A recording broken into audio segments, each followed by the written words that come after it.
Bonjour à tous. Aujourd'hui on va parler de scooters. On va parler de gros scooters. On va parler du roi T-Max 530 et 560. Le vrai bon plan. Un pot Yasuni pour T-Max à 717 € actuellement. Et à ce prix-là, vous allez voir que le pot d'échappement n'a rien à envier à la concurrence. On revoit ça? Alors moi je kiffe le silencieux. Peu connu, vous êtes peu l'utiliser et pourtant il est vraiment superbe. Aluminium, magnifique, avec la capsule de sortie en carbone, la finition est impeccable. Vraiment il mérite votre attention. Là comme vous pouvez le voir, la capsule de sortie en carbone est vraiment bien réalisée, en carbone bien poli, super propre. Là il y a le numéro TPSI, donc pour l'homologation, et à l'intérieur il y a un DB Killer qu'on peut démonter avec une petite vis. Il faut tirer un peu fort et hop ça sort. La ligne est magnifique aussi, en inox, pour une soudure impeccable, démontable, hein. Deux collecteurs, ça tient avec des petits ressorts tournants et vous avez une ligne magnifique. Fabrication en inox de 1 mm, les soudures sont faites par un robot, c'est super propre. La sonde lambda, et là vous avez donc catalyseur, donc en nid d'abeille, qui est absolument obligatoire pour l'homologation. Alors vous pouvez le mettre ou ne pas le mettre, ça dépend de ce que vous voulez faire. Évidemment si vous le mettez pas, ça marche mieux. Et hop, il rentre là-dedans, comme ça. Les collecteurs, même soin importés de fabrication, donc en inox, toujours de 1 mm, avec la petite pièce CNC pour s'adapter directement sur l'échappement du cylindre. Fixés avec des petits ressorts tournants. Donc si jamais vous voulez pas vous faire piquer le pot, remplacez les ressorts par des câbles avec un serre-câble bien serré. Ça évite de se faire piquer les pots d'échappement. Bon maintenant on va voir comment ça se monte sur notre T-Max 560. C'est parti. Salut Bébert. Salut Kiko. Ça va? Et toi? La pêche? Ouais. Bon. Je vous présente Bébert. Bertrand, c'est celui qui s'occupe de la mécanique maintenant chez Scootfast. Voilà, donc c'est avec lui qu'on va faire les tutos, les montages, tous les trucs techniques. Bon, tu vois ce que je te ramène là aujourd'hui? Super côté. Un pot Yasuni pour le T-Max. Alors on a un joli T-Max 560 tout neuf. Et donc du coup, c'est celui d'Axel, le responsable des prix sur le site. Donc du coup, on va monter ça. Ok, attends, je te pose ça là. Donc du coup il va falloir démonter le pot. Oui, tout à fait. Donc provisoirement dévisser les 6 vis qui tiennent le pot. Donc les deux de la fixation centrale et les 4 qui sont au niveau du collecteur devant. Et il y en a 4 par collecteur, enfin par... Non, deux par tube d'échappement. Voilà. Et la sonde lambda où il faut faire très attention. Ok. Et la sonde lambda justement on avait dit que ça pouvait la niquer si on la dévissait direct, si on la débranchait. Voilà, il faut éviter de débrancher déjà la sonde lambda avec le contact, surtout bien couper le contact, et soit il faut démonter tout le marchepied, le cache, ce qu'on va éviter aujourd'hui, on va juste les dévisser, il faut faire un maximum de 15 tours. 15 tours maximum, c'est ça? Pour éviter de casser les fils à l'intérieur. Ok, vous avez compris les gars, 15 tours maximum, parce que sinon ça fait un colimaçon, un petit torticolis, et donc du coup ça peut niquer la sonde lambda. À 150 balles pièce, on va éviter. Voilà. Ok, je te regarde et puis comme ça on montre à tout le monde comment déjà on démonte le pot d'origine. Alors juste un truc important, ce que j'ai oublié de vous dire tout à l'heure, c'est que en fait le gain du pot c'est aussi le poids, parce que plus tu allèges, plus tu vas vite, ça c'est normal, mais surtout sur une grosse machine comme ça, si tu allèges le pot, c'est aussi mieux pour la vivacité quand on va mettre le scooter sur rampe dans les virages. Donc plus tu as de légèreté, plus tu as un scooter vif. Et donc du coup ça pèse une tonne parce que c'est le truc d'origine.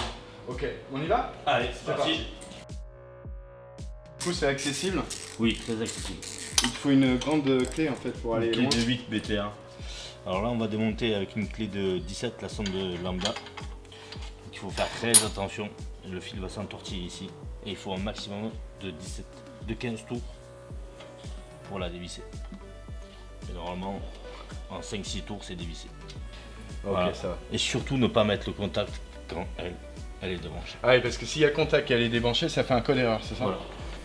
Alors là on va dévisser avec une clé de 14 ici, une clé de 17 là.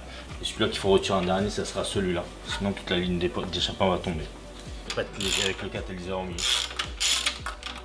On va les peser après. Vas-y, fais. C'est solide.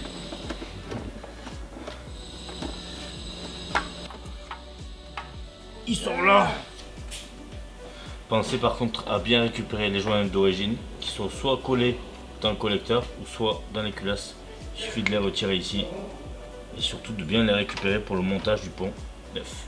Bébert, du coup, la question que je te pose c'est est-ce qu'on l'assemble d'abord et on le monte déjà assemblé, enfin tout assemblé, ou alors il faut que tu montes d'abord le collecteur, après le truc?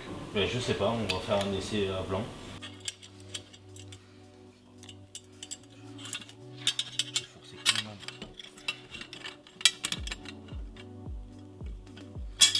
Le catalyseur, il faut d'abord le rentrer dans le silencieux. Et en fait, entre le catalyseur et le tube, là, il y a 1 mm. Donc il faut bien qu'il y ait 1 mm sur toute la circonférence. Et après, on rentre le tube. C'est un peu galère, donc à deux, c'est plus simple.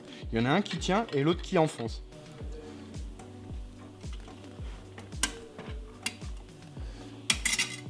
Les petits ressorts sont tournants. Malgré la torsion, ils cassent pas. C'est des petits ressorts haut de gamme. Et du coup, pour peser les pots d'échappement, il vous faut ça. C'est ingénieux, c'est une petite balance en fait qu'on accroche n'importe où. Et du coup, on peut peser des trucs très très lourds. Donc on va se servir de ça pour peser les pots d'échappement pour voir la différence. 3,8 kg. 3,9 kg. Voilà, on va peser celui d'origine, mais déjà rien qu'à la main, on voit que c'est au moins le double. C'est ça, 8,6 kg, 8,7 kg. Pour éviter que les joints tombent de la culasse, il suffit de mettre juste 2 petits points de pâte à joint et de l'emboîter dans la culasse. Clic.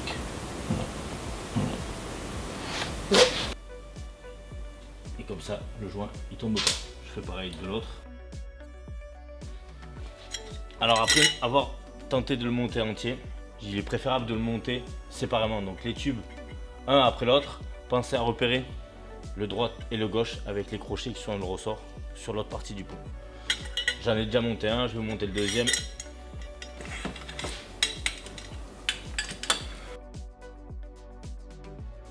Pour monter le collecteur sur les 2 tubes de sortie, je vous conseille de lubrifier l'entrée comme je vais faire pour éviter que ça coulisse un peu mieux les tubes, surtout que c'est acier contre acier.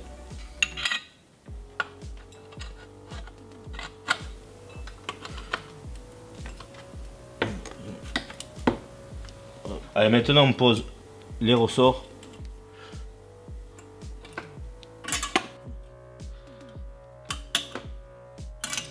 Après avoir emboîté le collecteur sur les 2 tubes, on va maintenant serrer devant sur les collecteurs au niveau de la culasse.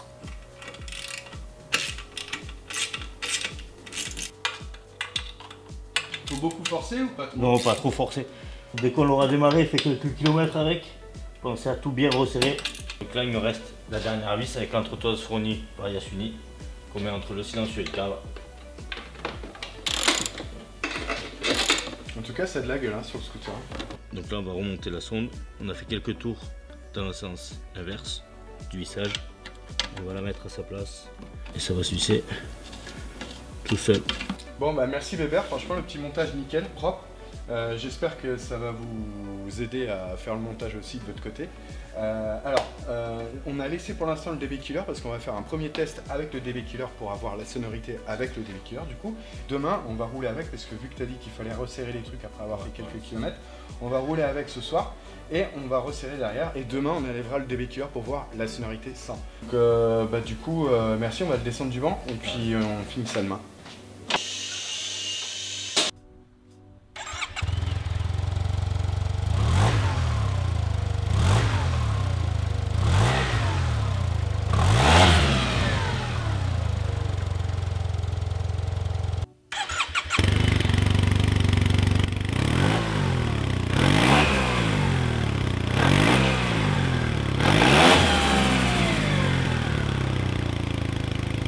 Bon bah du coup on a enlevé le DB Killer, ça se présente comme ça, il y a juste une petite vis, une petite clé Allen à enlever. Après il faut prendre une grosse pince et clac, ça sort.